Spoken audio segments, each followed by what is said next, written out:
Haleluya, puji Tuhan. Selamat pagi. Sebelum kita beraktivitas, kita akan dengarkan renungan firman Allah pada pagi hari ini. Dan sebelumnya kita akan berdoa. Bapa Surgawi, kami berterima kasih. Kami ada di hari yang baru oleh kasih setiamu. Dan sebelum kami beraktivitas, kami akan dengarkan sebagian firman Allah dalam renungan pagi. Tuhan urapi kami semua, biar kami mengerti dan kami boleh menjalani hidup kami sesuai dengan kebenaran firman-Mu.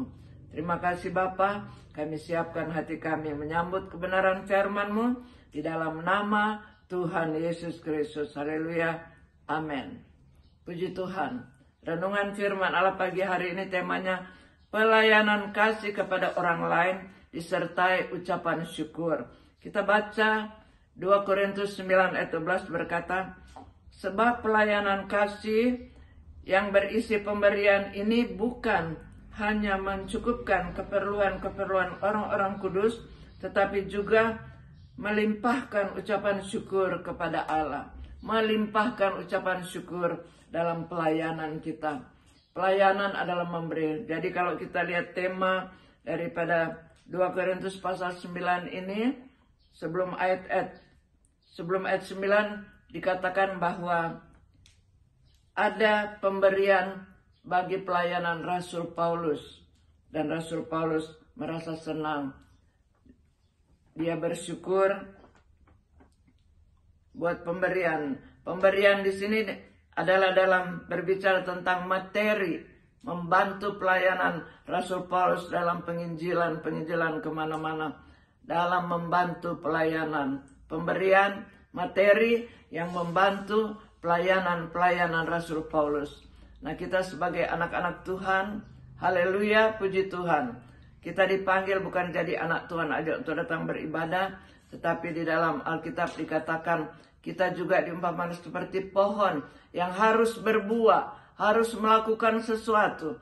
Jangan ada yang tidak berbuah, artinya tidak terlibat dalam pelayanan ke dalam pemberian materi, pemberian tenaga, pemberian waktu, yang menerima pemberian mengucap syukur, yang memberi juga mengucap syukur karena mampu dikasih berkat Tuhan untuk materi dibagikan kepada pelayanan pekerjaan Tuhan, kepada orang lain, kepada sesama teman seiman ataupun kepada orang lain.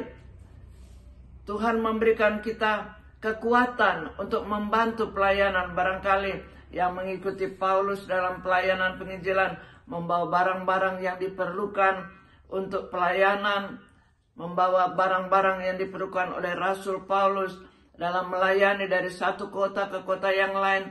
Dan demikian pun kita bisa membantu dalam hal ini. Tenaga kita berikan untuk membantu membangun pekerjaan Tuhan dalam hal apapun.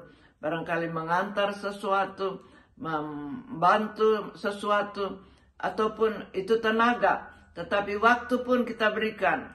Waktu yang kita pakai untuk beristirahat di rumah, kita pakai untuk pergi membantu pelayanan. Pelayanan dimanapun, di gereja tempat kita melayani, beribadah. Ataupun ada hamba Tuhan yang akan pergi melayani ke tempat lain. Di dalam gereja kita masing-masing, kita membantu. Barangkali kita menyetir mobil kah, barangkali kita membawa barang-barangnya kah. Kalau perlu gitar, dibawa apapun. Nah, itu adalah pelayanan tenaga, juga waktu yang kita berikan.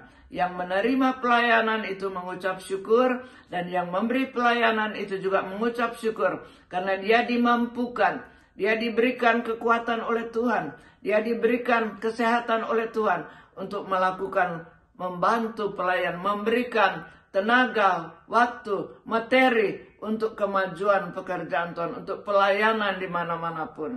Puji Tuhan. Jadi kita lihat bahwa ucapan syukur itu berlimpah kepada Tuhan. Dari yang memberi dan juga dari yang menerima. Jadi pelayanan kasih itu disertai ucapan syukur dari kedua pihak, yang memberi dan menerima. Kita semua mengucap syukur kepada Tuhan. Menerima pemberian, menerima bantuan, menerima waktu, dan menerima banyak hal yang Tuhan anugerahkan untuk diberikan kepada kita atau diberikan kepada kita untuk kita berikan kepada orang lain. Di sana pun ada ucapan syukur. Jadi pelayanan kasih ini luar biasa, menolong orang lain, membantu pelayanan, itu melimpahkan ucapan syukur bagi Tuhan. Karena memang itulah kehendak Tuhan. Mengucap syukurlah dalam segala. Bisa memberi mengucap syukur. Menerima pun mengucap syukur. Menyenangkan Tuhan.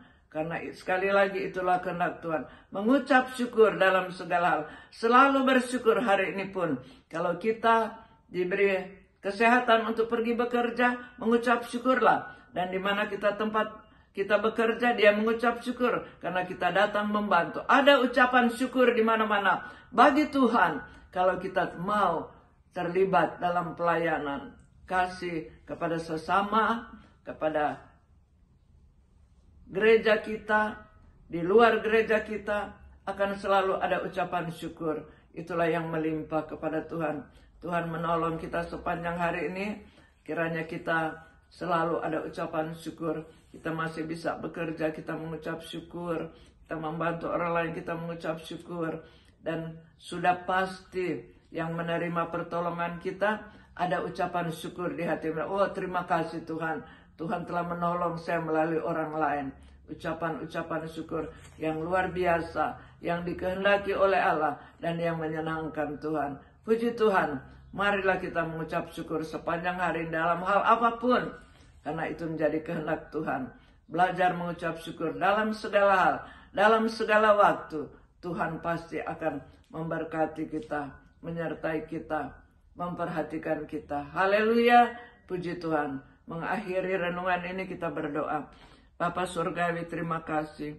Engkau berbicara bagi kami dan kasih kami kekuatan, kemampuan melakukan kebenaran firman-Mu sehingga kami selalu mau terlibat dalam pelayanan, memperhatikan orang lain, memperhatikan sesama anak Tuhan, memperhatikan segala hal, membantu sesama dengan ucapan syukur. Dan kalaupun kita menerima pemberian, bantuan, kita juga mengucap syukur. Sepanjang hari ini kami mau belajar mengucap syukur kepadamu Tuhan. Terima kasih Bapa. Inilah doa kami. Dengan penuh ucapan syukur kami naikkan kepadamu Bapa. Di dalam nama Tuhan Yesus yang menjadi juru selamat kami. Haleluya. Amin. Puji Tuhan. Tuhan memberkati.